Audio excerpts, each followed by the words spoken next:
오늘은 네 번째 시간, 소망의 네 번째 시간으로 우리 예수를 바라보자라는 말씀으로 오늘 은혜의 시간이 되길 바랍니다. 믿음이 좋은 사람, 우리는 어떤 사람이 믿음이 좋은 사람인가 이제 평가도 하고 또 그 사람이 또 내 스스로가 믿음이 좋은지 안 좋은지 항상 진단도 합니다. 근데 우리가 생각하는 믿음이 좋다라는 사람은 뭐 교회 열심히 봉사를 하거나 또한 헌금 생활을 하거나 주일 예배를 참여하는 사람을 대부분 믿음이 좋은 사람이라고 생각을 합니다. 그런데 이 믿음이 좋은 사람이 눈에 보이는 것보다 더 중요한 것은 누구를 바라보느냐, 누구를 바라보고 이 믿음의 생활을 영위하느냐가 중요한 우리의 과제이기도 합니다. 믿음이 과연 우리를 깨끗하게 할 수 있을까? 믿음이 과연 우리를 성결케 할 수 있을까? 아주 미세한 차이입니다. 아까 제가 말씀드렸듯이 믿음의 주인 예수를 바라보고 예수 그리스도를 향한 믿음이 있어야 되는데 우리가 믿은 그 자체, 한 사람의 신념 자체가 하나의 무기가 되고 있다는 거예요. 이게 아주 미세하지만 우리는 여기에서 분명한 구분점이 있어야 합니다. 믿음이라는 것은 내가 죄인이다 라는 것이에요. 내가 죄인이고 나를 구원해내시도 오로지 그리스도라는 것을 믿는 게 믿음입니다. 무엇이 이루어질 것을 믿는 믿음은 2차원적인 믿음이에요. 그 다음의 믿음이에요. 죄인인 나를 위해 오신 예수 그리스도가 누구인지 아는 것, 그것이 바로 믿음의 출발이고 완성이라는 거죠. 이런 말이 우리에게 낯설게 이해되어지는 것은 우리는 믿음이라는 게 열심히 항상 동의어가 되어가고 있거든요. 또한 믿으면 우리를 늘 풍요롭게 한다는 그런 결과론적인 생각에 우리는 사로잡힐 때가 있습니다. 근데 성경 어느 곳에서도 이 믿음이라는 것을 열심히 섬기고 봉사하고 나누는 것, 이런 종교적인 열심을 믿음이라고 이야기하지 않아요. 사도 바울이 가는 곳곳마다 예수 그리스도를 전파했습니다. 또한 교회를 세웠고요. 또한 바울은 그 교회를 세운 성도들 앞에서 무슨 얘기냐면 행위로 난 것이 아니라라고 했어요. 그래서 예수 그리스도를 온전히 바라보는 것이 믿음이라고 설교했던 바울의 우리는 말씀을 기억하고 있습니다. 우리가 이런 종교적인 열심을 했던 사람들을 우리는 쉽게 성경에서 많이 예를 찾아볼 수 있죠. 그게 누구죠? 바로 신약에 있는 열심으로 섬겼던 종교 지도자들, 바리새파와 사두개인들이었어요. 그들도 열심은 있었습니다. 그러나 그들의 열심은 예수 그리스도가 없는 열심. 하나님을 예배드린다 회당에 모였지만은 그들의 열심은 자신의 의를 결국 높이는 열심이었다라는 거예요. 나는 너희들과 다르다. 나는 너희들과 다른 믿음을 소유하고 있다라는 이런 스스로의 의로움이 결국에는 하나님이 원하시는 믿음이 아니었다라는 겁니다.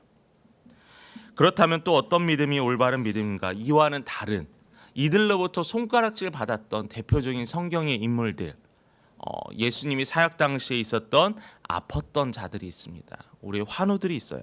혈루병을 앓았던 여인, 38년간 안진뱅이였던 사람, 눈을 평생 못 봤던 사람, 이들은 예수를 알지 못했지만은 믿음이라는 게 있었어요.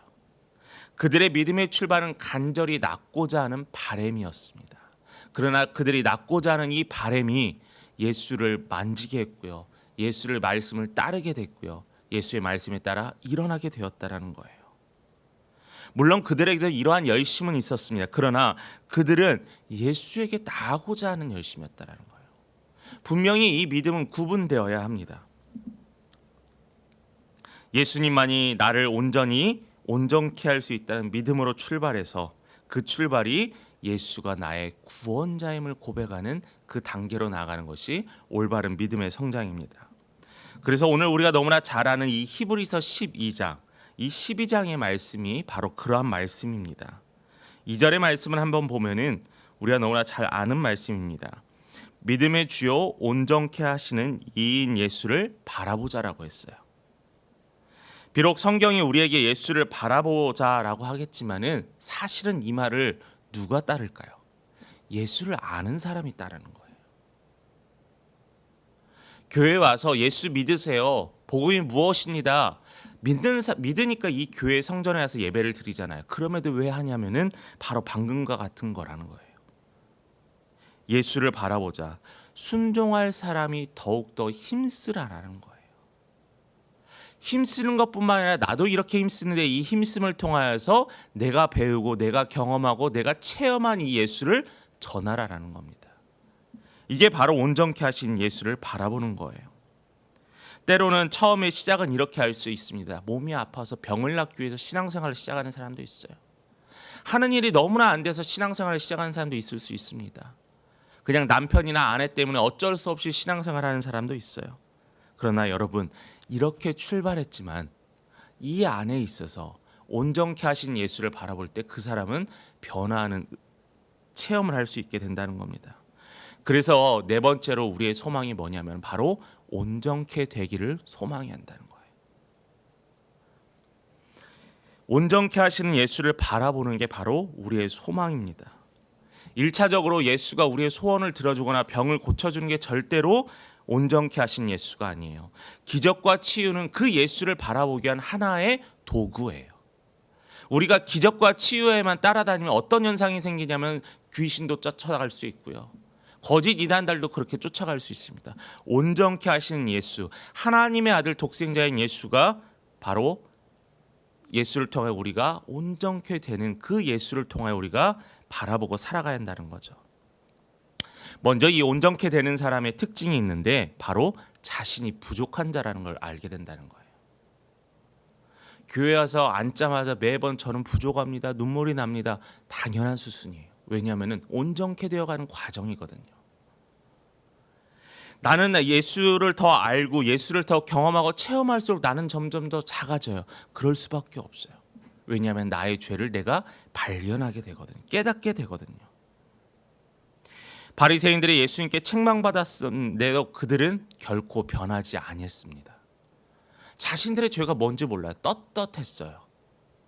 그러나 오히려 혈루병에 걸린 여인과 나는 저들과 다르다라고 생각했던 사람들은 떳떳했지만 오히려 그 아팠던 자들은 주여 나를 불쌍히 여기소서라는 고백을 했다는 거예요. 왜냐하면 나는 죄인이기 때문이에요. 그렇다고 우리가 이렇게 죄인이다라서 낙담할 필요도 없습니다. 맨날 지쳐서 의기소침해할 필요도 없어요. 본문에 나와 있듯이 신앙생활은 경주와 같다라고 합니다. 신앙생활에 달리는 경주에 비교하는데 경주는 뭐 우리가 생각하는 마실을 나가듯이 천천히 걸어가거나 산책을 하는 게 경주가 아니에요. 이 경주는 싸움이에요. 싸움. 누군가가 1등 있고 누군가가 이겨야 한다는 거예요. 이 달리다라는 말로 힘써 싸워서 나간다는 거거든요. 그렇다면 우리의 신앙생활은 그냥 우리가 천천히 평화를 위해서 그냥 차근차근 해나가는 게 아니라 우리의 신앙생활은 영적 전쟁터와 한가운데처럼 끊임없이 투쟁하고 이기기 위해 힘써야 한다는 거예요. 왜냐하면 이렇게 힘써 하지 않으면 우리는 언제든지 넘어지기 쉽기 때문이에요. 하나님께서 왜 우리에게 표대를 허락하셨을까요? 하나님께서 왜 우리에게 채찍질하고 우리에게 달려나갈 걸 바라셨을까요? 왜냐하면 우리가 잠깐이라도 방심하면 우리는 금방 넘어지는 연약한 자이기 때문이에요. 그래서 신앙의 경주는요, 내가 해도 되고 안 해도 되는 요청이 사항이 아니에요. 세상 사람들을 향해서 예수를 알지 못하는 사람들을 향한 하나님의 요청이 아니라 신앙생활을 하고 예수를 아는 자들을 향한 하나님의 요청이에요. 그러니까 이 자리에 나와서 예배를 드리고 온라인으로 새벽에 예배를 드리는 여러분들의 삶에서 우리는 끊임없이 경주해야 한다는 거예요. 목사님 신앙생활하는데 점점 더 어려운 게 많이 생기고 점점 더 기도해야 할 게 많이 생기는 것 같아요. 당연한 거예요. 왜냐하면 우리는 영적 전쟁 가운데 있거든요. 사단은요, 무너지기 쉬운 사람 건들지도 않아요. 견고한 사람에게 계속 다가갑니다. 방심한 사람에게 다가가 무너뜨리려 힘쓴다라는 거예요. 그래서 우리의 신앙생활의 경주에서는 무거운 나의 짐을 내어버리고 뛰어가야 합니다. 이 무거운 짐을 벗어버리는 단계가 필요해요. 뭐냐? 예수와 비교해서 우선되는 것들을 과감히 버려야 한다는 거죠. 현대인들 너무나 바쁩니다. 시간도 과감하게 버릴 수 있어야 돼요. 하나님께 하루에 잠깐의 5분의 기도의 시간도 못 내놓을 정도로 바쁘게 살아갑니까? 그건 정말 바쁜 게 아니라 마음이 없는 거예요. 여러분, 어떤 성공과 성공에, 욕망에 집착하며 살아갑니까? 이것들이 우리의 신앙생활을 가로막고 있다라는 거예요. 경주하는 사람은 계속적으로 뛰고 달려나가야 되듯이 믿음의 성도, 예수의 참 제자, 작은 예수는 바로 열심으로 은혜를 소망하며 뛰어가야 한다라고 본문에서 증거합니다. 뿐만 아니라 이 경주를 어떻게 하라고 이야기하고 있냐면은 시선을 고정하라고 이야기했거든요. 예수의 시선을 고정하는데 이 고정함으로 발미암아 완주하신 예수를 바라보라는 거예요. 예수는 십자가에서 뭐라고 했죠? 다 이루었다라고 했습니다. 그때만이 오로지 다 이루었고 그때가 예수의 마지막 때였어요. 예수님이 사역을 하는 공생애 가운데 다 이루었다고 이야기하지 않으셨어요. 예수가 십자가에서 죽으셨을 그때, 우리들의 죄를 대속하셔 죽으셨을 그때 예수께서 다 이루었다라는 고백을 하시거든요. 맞습니다. 예수님께서는 그 달려갈 길을 완주하셨어요. 그렇다면은 달려갈 길을 향하여 우리가 표대를 향하여 달려가는 우리 가운데서는 그 예수가 뛰고 걸었던 그 길을 바라보며 걸어가야만 합니다. 그게 바로 신앙의 경주이고 우리에게 요청되는 예수님의 바램이라는 거죠. 예수님이 나를 온전케 하실 수 있다는 것을 믿는 믿음, 믿음의 경주를 끊임없이 해나가는 우리 믿음의 성도들.